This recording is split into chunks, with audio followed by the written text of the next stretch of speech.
और चलिए आगे बढ़ेंगे, बात करेंगे रीवा की, जहां मऊगंज हिंसा के विरोध में आज रीवा बंद का आह्वान ब्राह्मण समाज ने किया है। ब्राह्मण समाज ने बंद का आह्वान किया है। एएसआई की मौत के विरोध में आज रीवा बंद का आह्वान ब्राह्मण समाज की ओर से किया गया है। दोषियों पर सख्त कार्रवाई की मांग ब्राह्मण समाज द्वारा की जा रही है। देर रात शहर भर में मुनादी कराई गई कि सुबह से सड़कों पर संगठन उतरेगा और सब कुछ बंद रहना चाहिए। तो मऊगंज में ब्राह्मण युवक सनी द्विवेदी को बंधक बनाकर पीट कर हत्या हुई, जिसके बाद एक एएसआई की भी इस घटना में हत्या हुई। और उसके बाद आप देखिए जिस तरह से एएसआई की मौत के विरोध में ब्राह्मण समाज अब सड़कों पर उतर आया है। आज रीवा बंद का आह्वान ब्राह्मण समाज द्वारा किया गया है। और चलिए अब आपको पूरा मामला बताते हैं। दरअसल 2 महीने पहले एक सड़क हादसा हुआ और इस हादसे में अशोक कुमार नामक एक आदिवासी की मौत हुई। अशोक के परिवार ने सनी द्विवेदी पर आरोप लगाए और होली की शाम आदिवासी परिवार ने सनी द्विवेदी को बंधक बनाया, एक कमरे में बंद कर उसकी जमकर पिटाई की। मारपीट में सनी द्विवेदी की मौत हो गई। सूचना पर पहुंची पुलिस टीम पर भी हमला हुआ, जो सनी द्विवेदी को वहां से छुड़ाने गई थी। एएसआई शहीद, टीआई तहसीलदार समेत 10 पुलिसकर्मी इस घटना में घायल हुए, जिसके बाद ब्राह्मण समाज ने बंद का आह्वान किया है।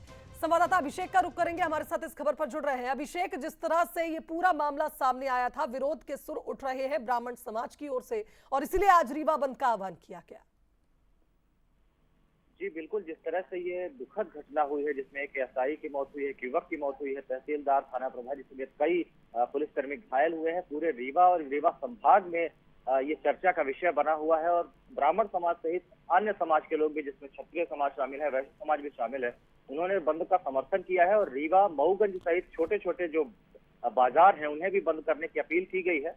फिलहाल लोग अभी जुड़ रहे हैं, सुबह का माहौल है और लोग जुड़ रहे हैं। बंद की अपील कल रात से ही की जा रही थी। अब देखना है कि 10 बजे जब दुकानें खुलने का समय होता है, संस्थान खुलने का समय होता है, उस समय क्या स्थिति बनेगी, हम लगातार अपडेट करते रहेंगे। बिल्कुल अभिषेक, बहुत शुक्रिया आपका अपडेट हम तक पहुंचाने के लिए। और जिस तरह से मऊगंज में पुलिस का ताबड़तोड़ एक्शन भी देखने को मिला, पुलिस ने 20 संदिग्धों को हिरासत में लिया है, जिनमें 9 नामजद आरोपी गिरफ्तार हुए हैं, जिनसे अब पूछताछ होगी। घर घर तलाशी अभियान चलाकर इस मामले में कार्रवाई तेज है। आरोपियों के घर से बंदूक जो लूटी गई थी उन्हें भी बरामद किया गया। गढ़वा गांव में पुलिसकर्मियों पर जिस तरह से हमला बोला गया था, हमले में एक एएसआई की हत्या हुई थी और ऐसे में तहसीलदार सहित 10 पुलिसकर्मी घायल हुए थे। और दूसरी ओर आप देखिए लगातार इस मामले में एक्शन लिया जा रहा है। आरोपियों की धरपकड़ और गिरफ्तारी का दौर जारी है। तो ये जो घटना हुई थी जिसमें पुलिस के ऊपर पथराव भी हुआ था, तो इसमें जो अभी तक की हमारी विवेचना है, इसमें तत्कालीन कारण जो समझ में आया उसके कारण ये घटना घटित हुई थी। इसमें 20 आरोपियों को हम लोगों ने राउंड अप कर लिया है। इसमें एक राइफ़ल भी घूम गई थी फरियादी की, तो वो राइफ़ल भी आज बरामद हो गई है। ये हमारे बीच तो नामजद हैं, उसके अलावा और भी आरोपी इसमें है, 40-50 आरोपी और हैं। तो देखिए जिस तरह से लगातार पुलिस द्वारा एक्शन लिया जा रहा है, अब तक इस मामले में अगर हम देखें तो पुलिस ने 20 संदिग्धों को हिरासत में लिया है।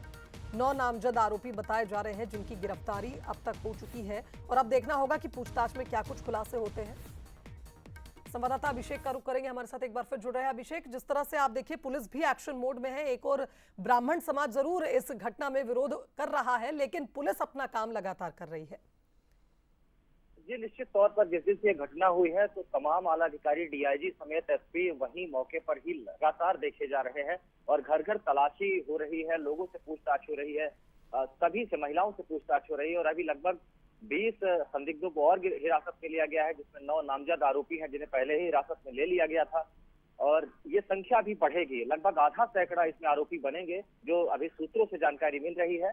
और किन किन धाराओं पर ये इनके ऊपर धाराएं लगेंगी आरोपी के ऊपर, फिलहाल ये स्पष्ट नहीं है। एसपी रचना ठाकुर से जो बात हुई है उसके आधार पर तो लगातार पुलिस एक्शन मोड पर है और इसको गंभीरता से ले रही है। शिवांगी, चलिए बहुत शुक्रिया अभिषेक आपका जानकारी हम तक पहुंचाने के लिए। तो पुलिस एक्शन मोड में है और लगातार आप देखें कार्रवाई भी जारी है।